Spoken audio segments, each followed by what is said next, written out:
The Fire Nation is embarked on a dark path.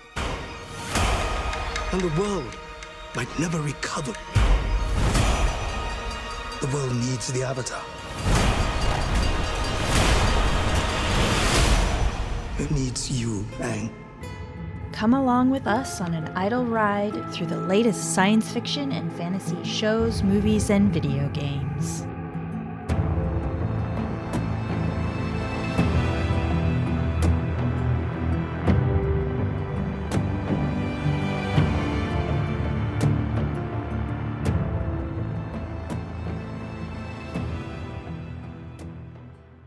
Welcome to Idle Ride. I'm Marcy, your host, here with my co-host Paul, and we're going to be talking about the new Netflix Avatar: The Last Airbender trailer, because our intention is that we're going to be watching along with you guys as it's coming out. I'm guessing they're going to do week by week, because that would just be the smartest thing to do, that they're not just going to put them all available for us to watch at once, which would be crazy. They've done it before, but I think they're moving away from that. Yeah, I mean, I just think as a streaming service, it's just smarter to drop them weekly, especially if they know it's going to be something really popular like this.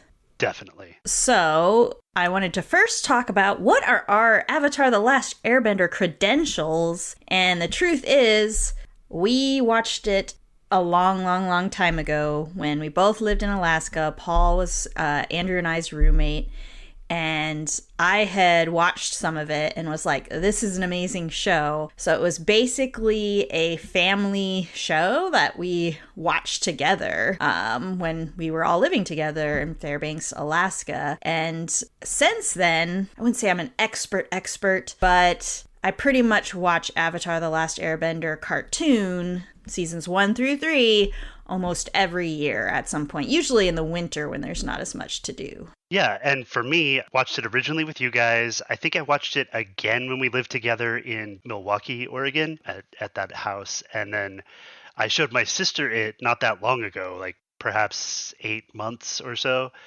So I've only really watched it fully through 3 times, but that is a lot more than I rewatch most things because I'm not huge on rewatching stuff. Yeah, I would agree that I don't rewatch stuff very much, and there's only a few shows that I do that with, and Avatar: The Last Airbender is one of them. So Definitely. I'm a true huge fan of this show in a way that normally I'm not a person that would walk around and talk about and gush about a show to other people, especially if I know they're not of the nerd type.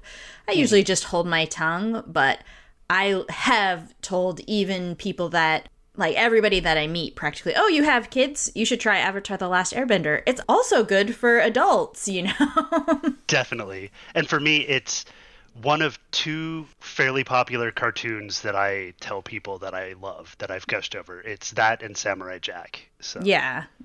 So we love the cartoon, and we have high hopes for this new Netflix live action show, because I have already talked about how much I was disappointed by the movie that shall not be named.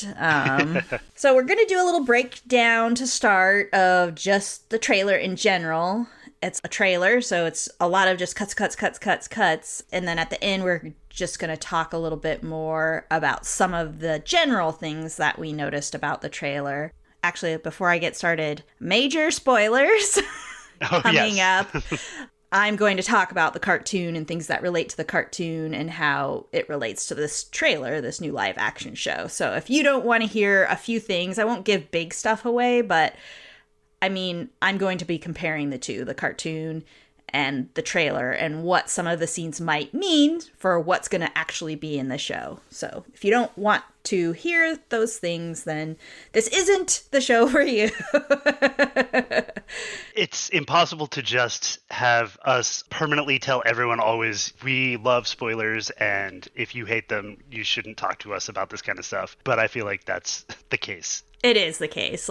We sometimes really do want spoilers, Paul and I. If we are questionable about whether or not we want to watch a show, just tell us what the show is about and tell us how it ends. We don't care because, again, we like the journey. So if it's a good show and I know the ending, I don't really care if I know the ending.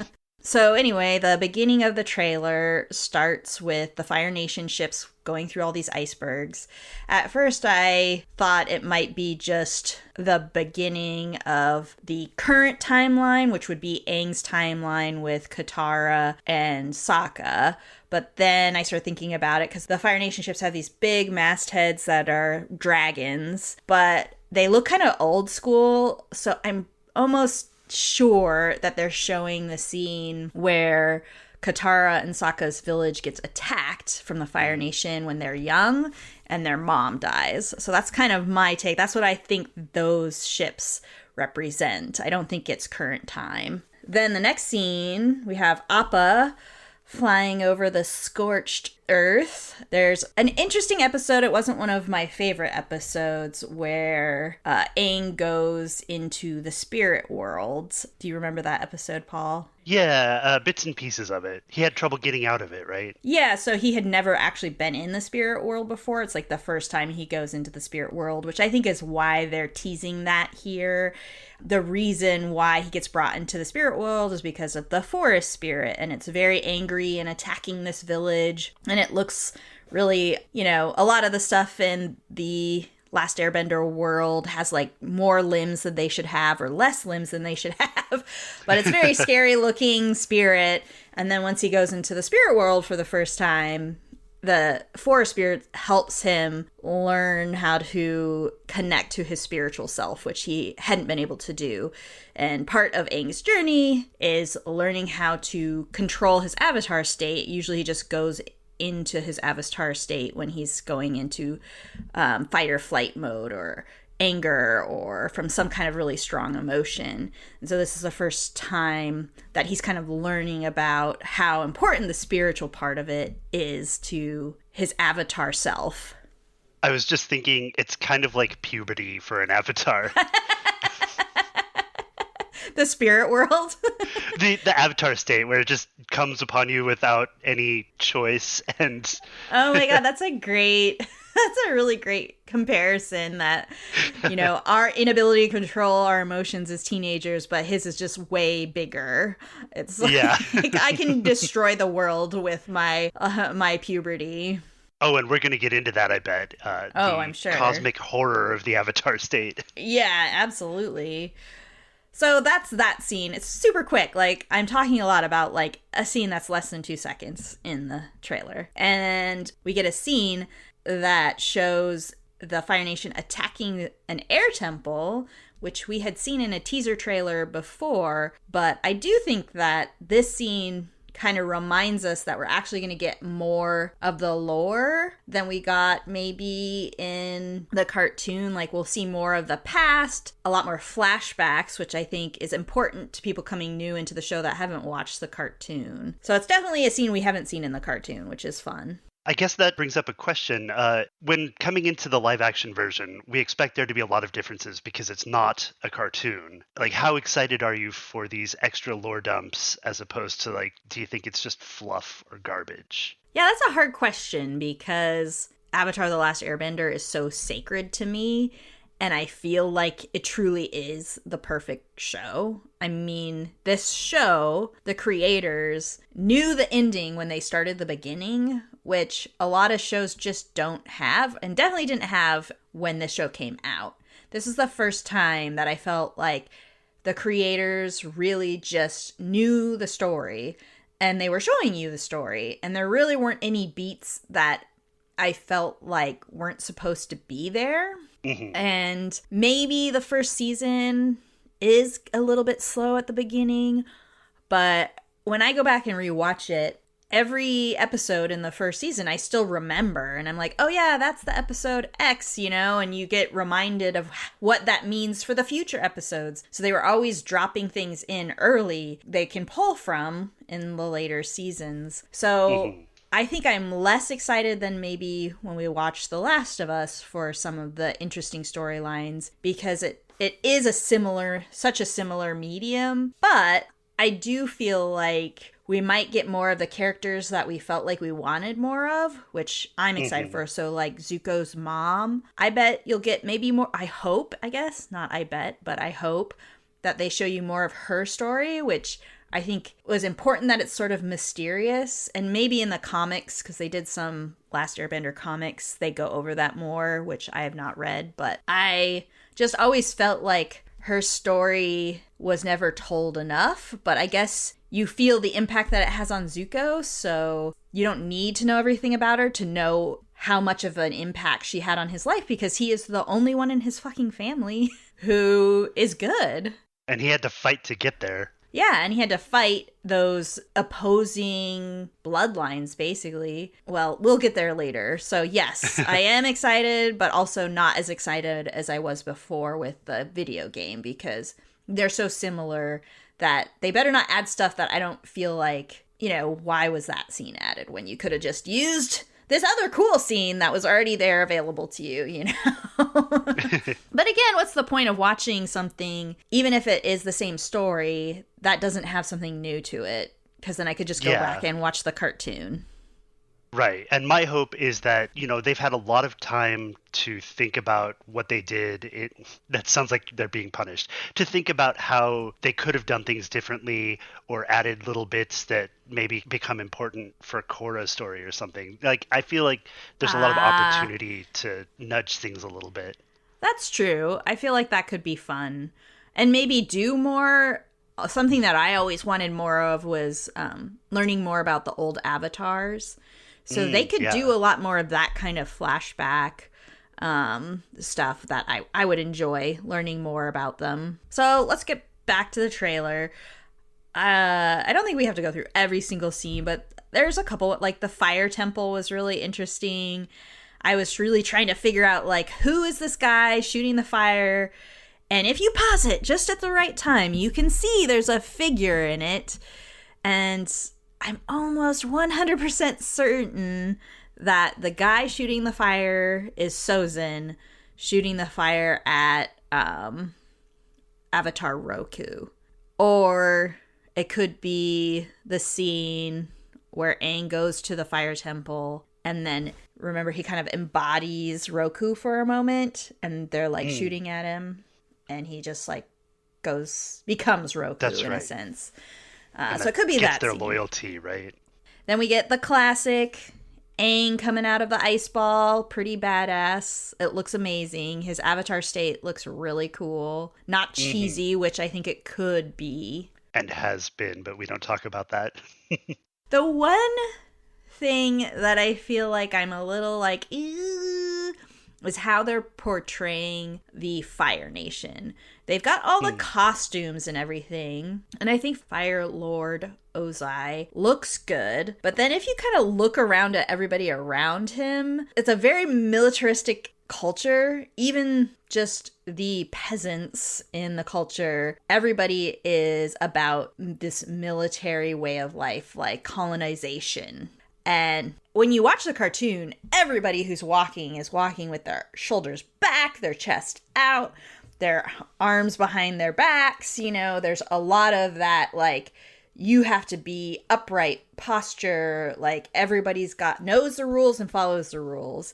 Walk in a military manner. It makes sense that you're looking at Fire Lord Ozai in that scene and not the other characters, because if you looked at the other characters, you'd be like, who are these doofy people? Like, standing, like, they're all, like, hunched forward, and I don't know, I was like, this doesn't make sense to me.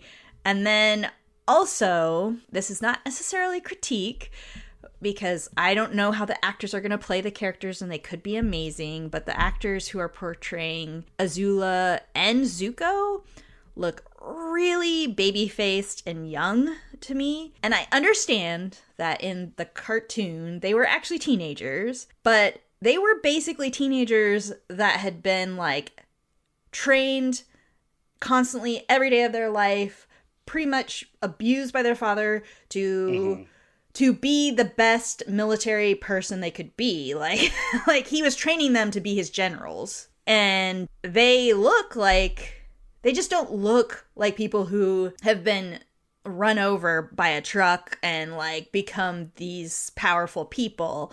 Whereas in the cartoon, like Zuko's scar is just like it covers his whole face, and it's so bad that he can't open his eye fully. It's not a pretty scar.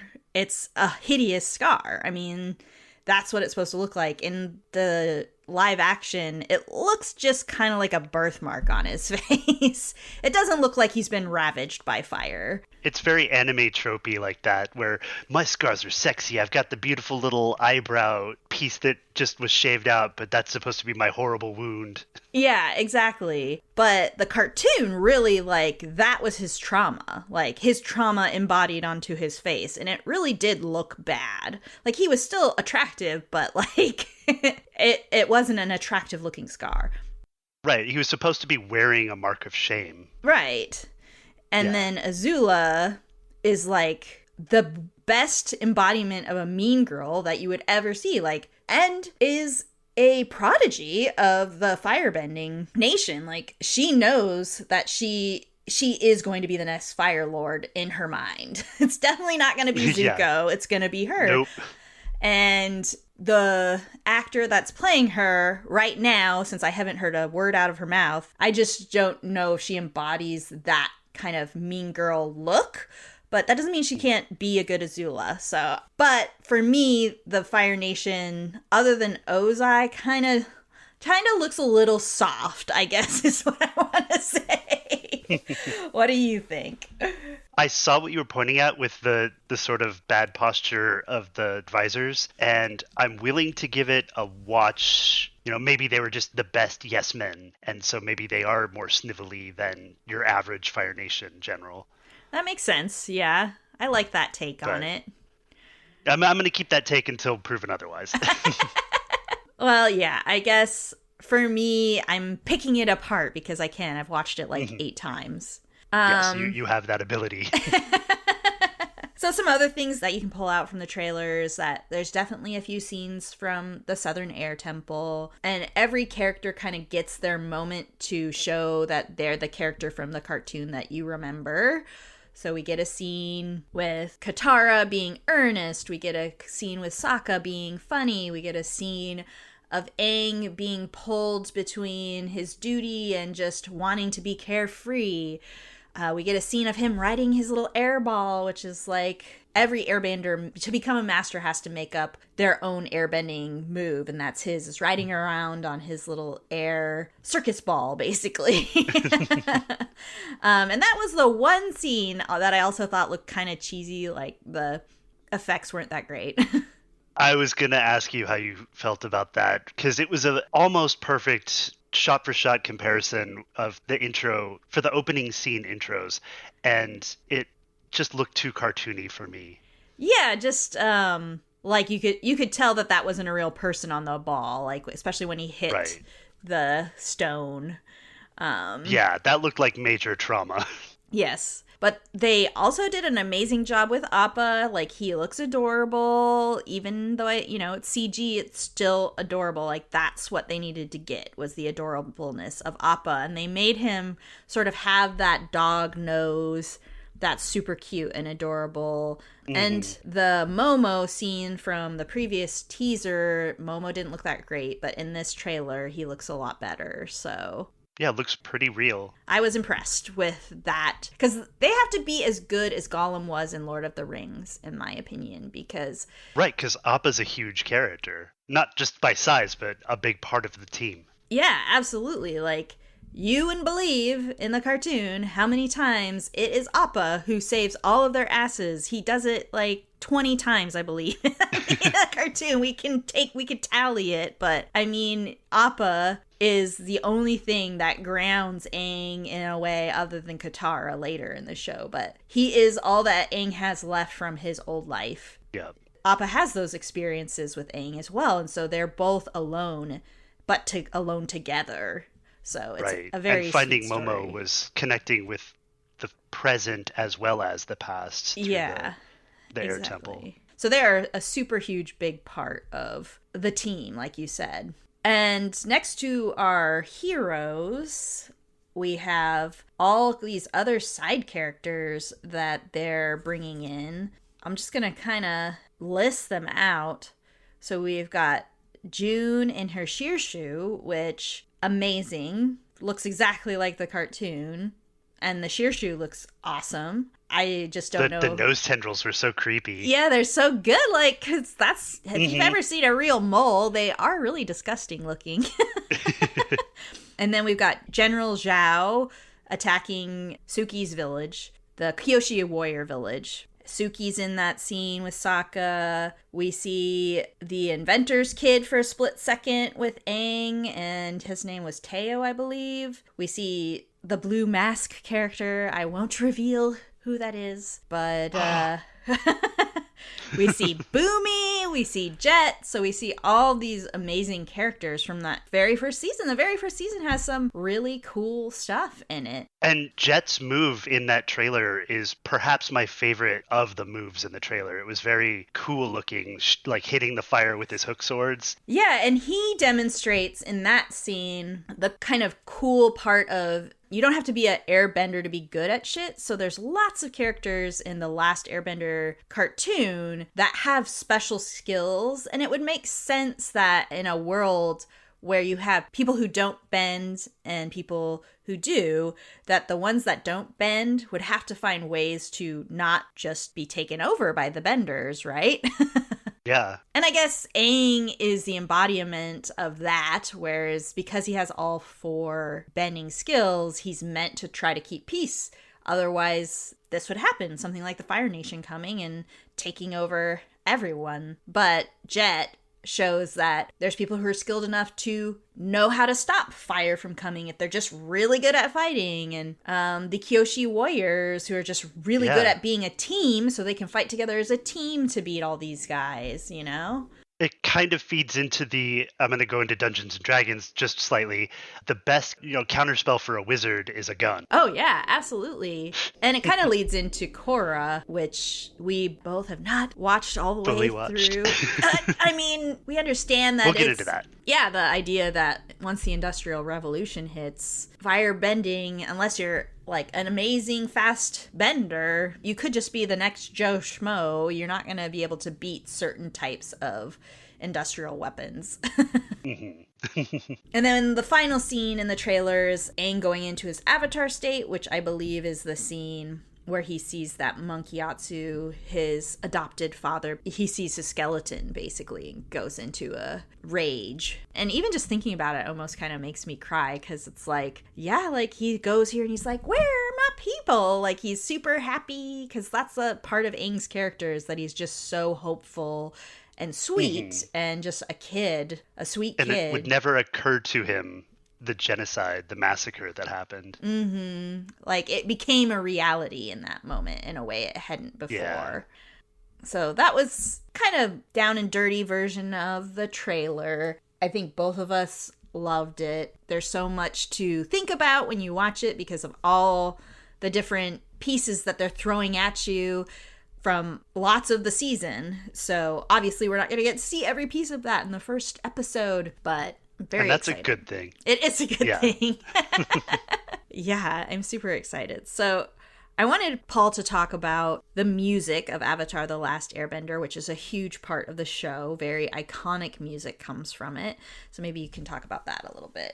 It really is. Even now I'm thinking about the fast drum beats of the ending credits that you hear at the end of every episode in the cartoon. The music of this show is very well created, and I believe they're going to keep a lot of the epic proportions and the memorability of it, because as a counterexample, Marvel music is very epic and cinematic, but it's so ho-hum and mechanized that you don't remember it even after just watching it. And so one thing that I hope they keep doing, and I think they will, is each character and each nation gets its own theme. And so you'll hear, this is the silly Aang music, this is the Aang in his going into avatar mode music. There's a theme that is considered sort of the love between Aang and Katara, which was the last music you heard in the show. Is that a spoiler? We'll cut that out if it is, too bad. But who cares? Now they'll be looking forward to it. Yeah, and so every time something is on the screen or someone, there will be something that just reminds you, like, this is that. And super cool, Zuko's theme changes as his character develops, and so you'll notice some of those changes too. And that's always really, I'm getting goosebumps right now. Yeah, I mean, the music of the trailer really made me feel like, okay, these people making this new live action get it. Because it is the Avatar The Last Airbender theme, basically, from the original cartoon. And just hearing the music, all of us were like, oh my God! And watching it the first time, I mean, I don't sound as excited as I truly am. Just, I don't know, because when I watched it the first time, that's when you just feel that goosebumpy feeling. And as Andrew has said to me multiple times, whenever we watch a new trailer or teaser, he's like, just put me into a medically induced coma so that I can come back out when it's ready. Like, I want to just watch it right now. And you don't really get that feeling as an adult very often. So it feels fun to have that, like, oh, I'm so excited for something so much. Yeah. I don't say it as much these days because it does seem a little darker humor than I want to project in the world.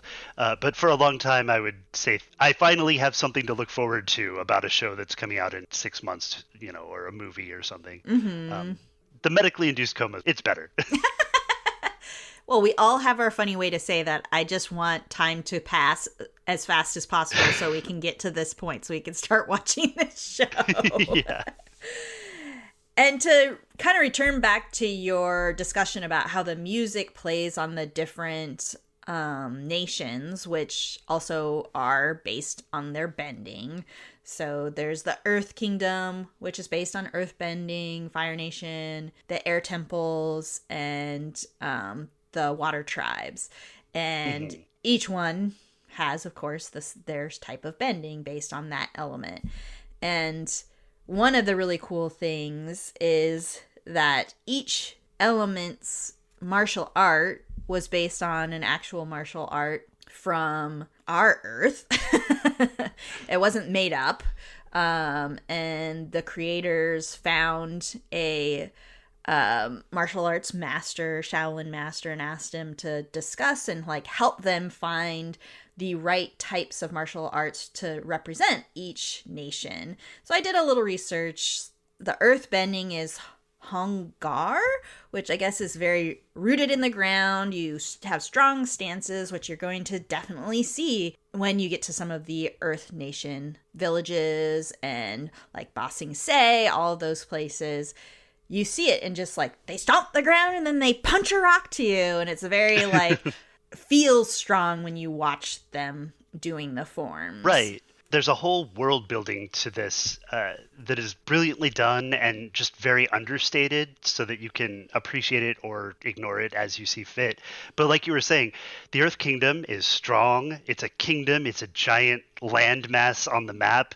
Their music is, a little more earthy and forceful. Fire Nation is energy intensive, and every single culture is influenced by the bending element that they most possess, and it's all blended together in a really cool way. It really is. Yeah, so the fire bending, like you were saying, I guess Northern Shaolin is the martial arts that they use. Again, I'm very ignorant of most of these things, but they were talking about how it's powerful hand and leg movements. And you do see that a lot where they do a lot of kicks and one of the forms for creating lightning is the hand straight out in front of them with their pointing their fingers, and they're very it gives me goosebumps. Finger guns. Thinking about it though, there's so much with the intricacies of each form of bending. The masters have different ways of doing things and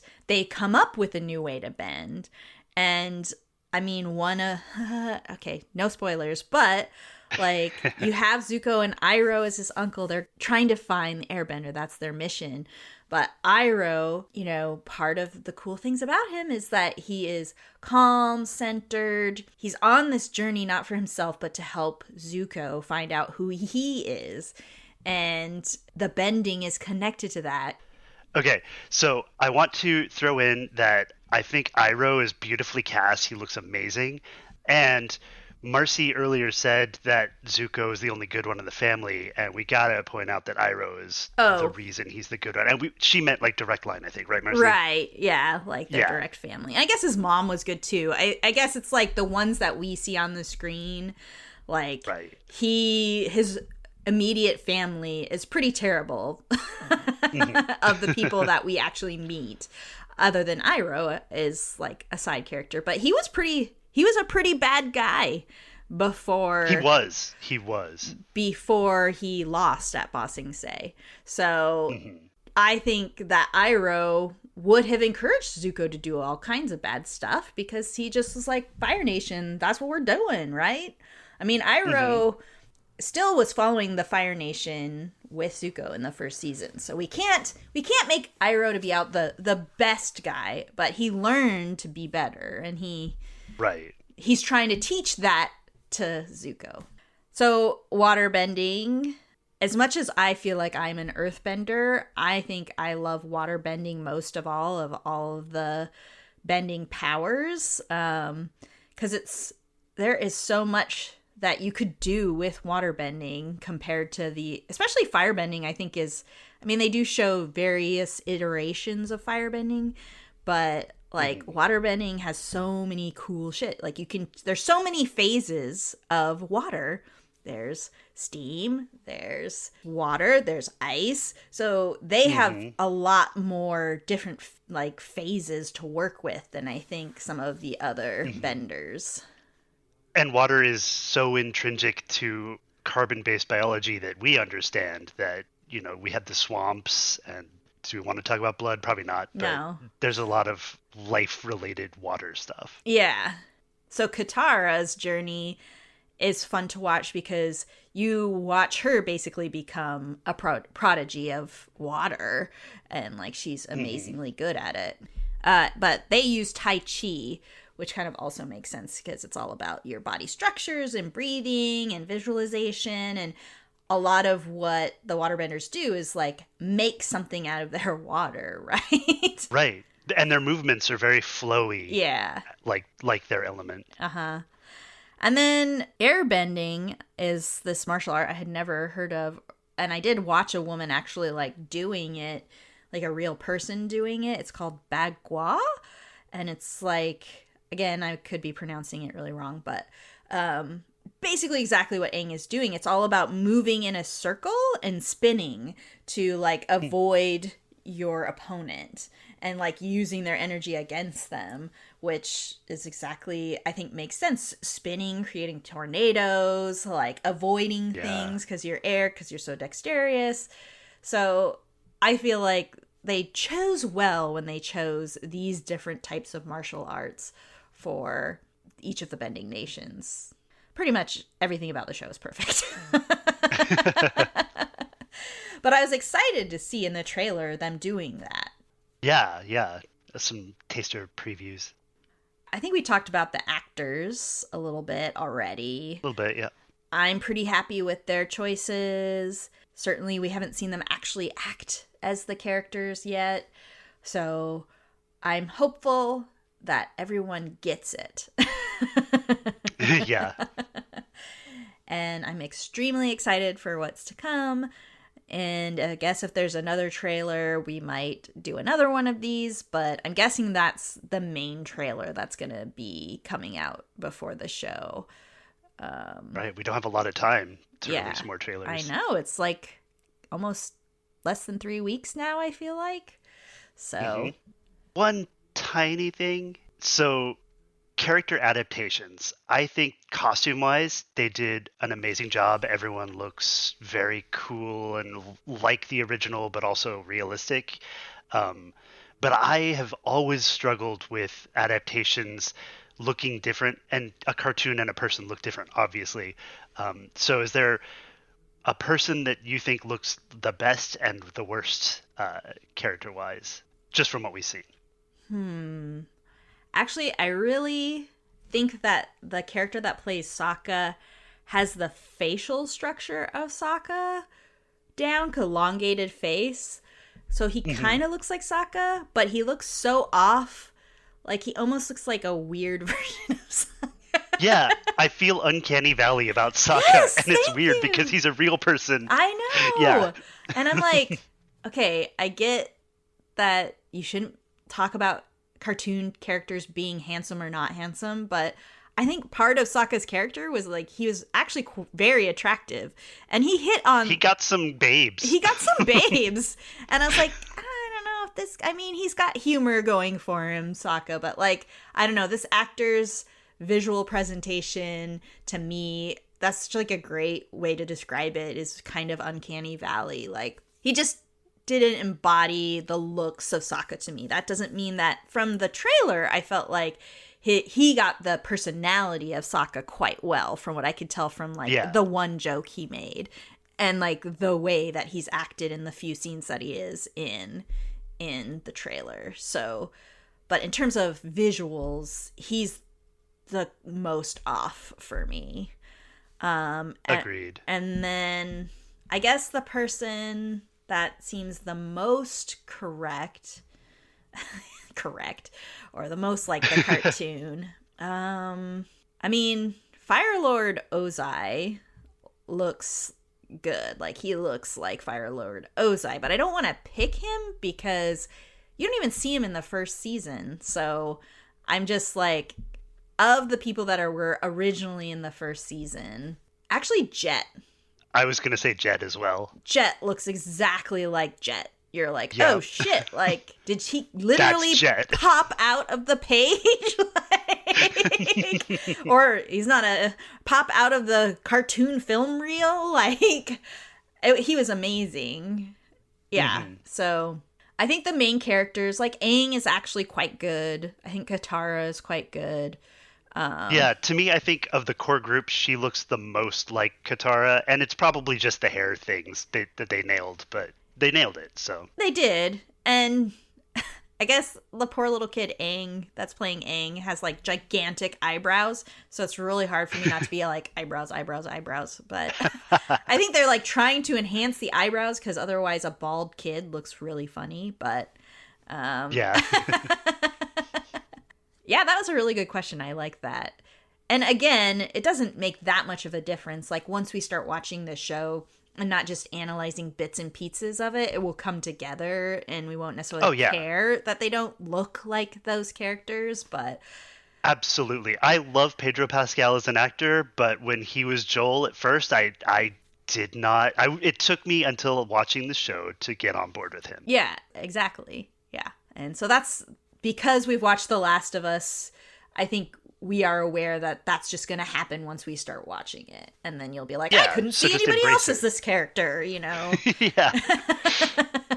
And then in 20 years, if they do another adaptation, it'll probably be the same. Yeah, exactly. All right. Well, we are so excited for the show. And our next bonus episode is going to, again, probably be on a Last of Us-like video game. And then... pretty much after that is going to be season 2 of Idle Ride, where we're talking about Avatar: The Last Airbender from Netflix. So I'm super excited. Woo. And Paul is moving to Utah today, but we'll be together via the podcast. That's right. That's what we're here for. All right. Well, thanks for listening. Bye. Bye.